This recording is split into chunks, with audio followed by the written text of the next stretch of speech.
amanya bampita moto Mbalanguzi. Original names Mujuni Alan. Mujuni Alan, comedian, radio presenter, musician, MC, byonna daddy. Comedy yaliwo era nga abantu buli omu alaba kipya. Naye kati bantu bagenda bapiikinze buli muntu anyumirwa comedy. Abantu banyumira ddala comedy ate abayambye nnyo n'abajja kola stress. Najja okuvumbula comedy nali simanyi nti gujja kuba mulimu. Naye twesanga bwesanze ng'era bw'omanyi nti omuntu wesanga oyogedde ebigambo n'oyogera ebigambo nga bisesa omuntu n'oyogera ebyanira ne byongera omusesa ne gufuuka omulimu. Naye nga nali nnyemba buyimbi nze twayimbanga raga waffe. Ne bakamiliyoni ba bebe abaana abalala Kigere bangi abaana bayimbanga ebiseera bamoshi yali nsasagge. Of course era okuyimba saakuvaamu era kyobulani ne comedy gwenkola tulina ennyimba ezaffe ne ku stage bwe tuba tupafominga tukozesa nnyimba zaffe olubina nnyimba zaffe lusiddi kutomaala omuziki siguvangamu ne comedy eranga muli mutwalaganya. Big time expressing what is on mind. Koko okuyingira entertainment yazaalibwa ali yazaalibwa ye agenda okuva mu lubuto nga artist okitegedde. So si kipya ye yazaalibwa ekyo kyali kosa bulijjo interviews enzenkola n'abantu abenjawulo nga era nzikiriza era nga I do advise abazadde okupromotinga talents z'abaana. Ozipromotinga nno ddala kubanga tomanyi kyajja kubeera nkya. Tomulemesa bamusambi wa mupiira muleke asamba omupiira yongera mwongezi oba omutwala mu academy tomanya bebagenda kuba balunaluddo b'enkya onfuna.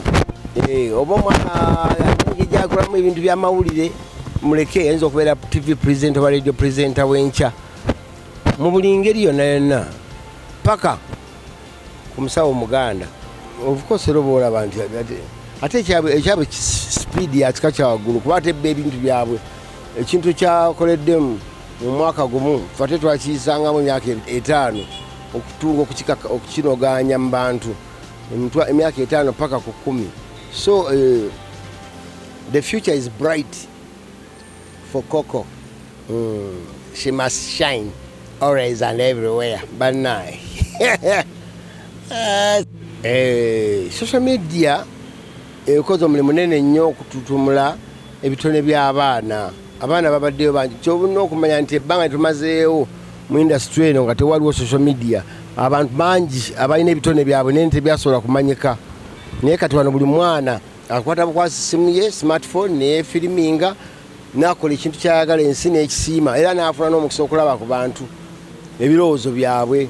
Abavuma ne bakuvuma, abakusanyukira ne bakusanyukira, n'olaba ne bantu abantu kyabakulabyeko kwolwo olunaku muzita views, n'olaba ku views zo n'omanya nti abantu leero bakoze ekintu bakisiimye ekitaaliwo. So ensi ekyagenda mu maaso, ensi ekula. Of course ekisookera ddala kusooka weezuule ng'omuntu osooka kuba ng'oyagala comedy naye ng'ate olaba comedy omwagala naye ate ng'ate oli mulungi mu kkanda eŋŋano.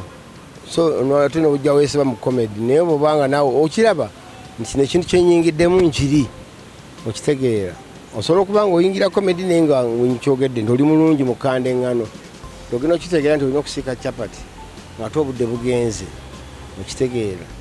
Kirungi nnyo okuba nga weezuula ate n'oba nga nekyogenda okukola okyagala. Totunuulidde nnyo sente zezirina okukola ki okunoonya so sigwe okuzinoonya. Bw'ozinoonya kitegeeza ogenda kukola ebintu ebitategeerekeka naye bw'okola ebintu ebirungi zo sente ogenda kukola nga zikola ki. Of course era kiri eri era mugundu ntaikinga bw'oma nti challenges eziri awo mu kuba abantu obadde oba imitatinze omuntu nekitamusanyusa. Osobola okukola waliwo obuntu bwenkola ku radio bu interviews bwenkola ku radio oli n'agamba ate byonjogeza sinze nabyogedde naye omunyonya nti ono art it is about being creative.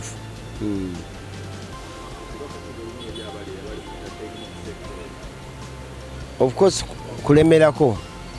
kulemerako ebigambo bibeere bitono singa bikolwa kuba bayinza okugambako nti gundi omutwe gwasiibuka gundi enyindo nnene gundi kati nomala emyezi 3 oli ku ekyo kya nnyindo yo emyezi 3 oli ku kya feesi yo mufo ky'okukolera abantu omubbali mufo ky'okukolera abantu komedi nobeera omulamu focus n'ogibeera ku ekyo ekitayamba nansi